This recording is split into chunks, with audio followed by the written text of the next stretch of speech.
ये जो इल्जाम हमने लगाए मेरा घिनौना काम करना तो तुम कभी सोच भी नहीं सकते। उसको विश्वास ही नहीं हो, जबकि विश्वास कर तो उसने खुद हमारे साथ किया हुआ है। समझ में नहीं आ रहा है, उसने जो देखा है जो सुना है वो सब गलत है। तस्वीरें झूठी है, ये सब कुछ एक साजिश है। सीरियल क्योंकि सास भी कभी बहू थी में आने वाला है बहुत ही धमाकेदार ट्विस्ट। जी हाँ, यहाँ पर तुलसी ने फैसला कर लिया है कि वो पार्थ और वैष्णवी की शादी नहीं करवाएगी बल्कि रियो और वैष्णवी की शादी करवाएगी, क्योंकि ये दोनों ही रूम में पकड़े जाते हैं एक साथ। जी हाँ, सीरियल बहुत ही धमाकेदार चल रहा है। आपको बता दें कि यहाँ पर असल में होता कुछ ऐसा है कि जब पार्थ और वैष्णवी की इंगेजमेंट हो जाती है तो इस इंगेजमेंट के बाद सब लोग बहुत ही ज्यादा खुश होते हैं। लेकिन भाई यहाँ पर नकुल को जब मैसेज करती है वैष्णवी, वो मैसेज वैष्णवी नहीं करती है, वो सब रियो का प्लान होता है और रियो ने ही वो मैसेज भेजे होते हैं नकुल को।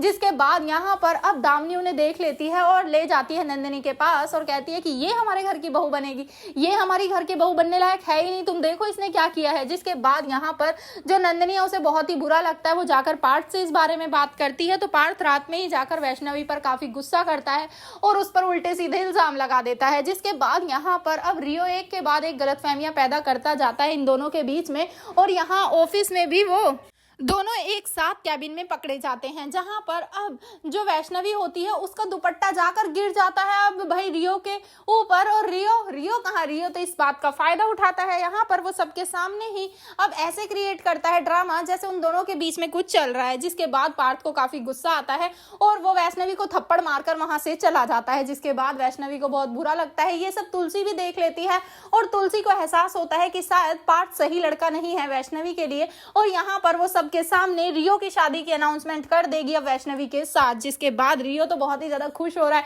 क्योंकि भाई उसके लिए तो मजे की बात है ना, फैमिली में ड्रामा चल रहा है बहुत ही सारा, सब एक दूसरे पर इल्जाम लगा रहे हैं, थप्पड़ लगा रहे हैं, तो वो बहुत ही ज्यादा खुश हो जाता है। क्योंकि यहाँ पर नंदिनी वो जब इस शादी के अगेंस्ट जाती है तो तभी दामिनी कहती है कि इसमें क्या नई बात है, इस घर में तो ये सब होता रहता है, कभी एक भाई के पास वो बीवी, कभी दूसरे भाई के पास, तुम्हारे पास तो एक्सपीरियंस है ना। तभी यहाँ पर गुस्सा आ जाता है नंदिनी को, वो दामिनी को थप्पड़ मार देती है, दामिनी उल्टा थप्पड़ मार देती है। और ये सब देखकर तुलसी बेचारी कुछ नहीं कर पाती, क्योंकि रियो ने जो ड्रामा क्रिएट किया है ना भाई, वो तो एकदम फर्स्ट क्लास है। तो अब देखना इंटरेस्टिंग होगा, क्या तुलसी को सही समय रहते कुछ पता चल पाएगा या फिर नहीं। आपको क्या लगता है हमें कमेंट करें। ऐसी खबरों से जुड़े रहने के लिए हमारे चैनल को जरूर सब्सक्राइब कर लें।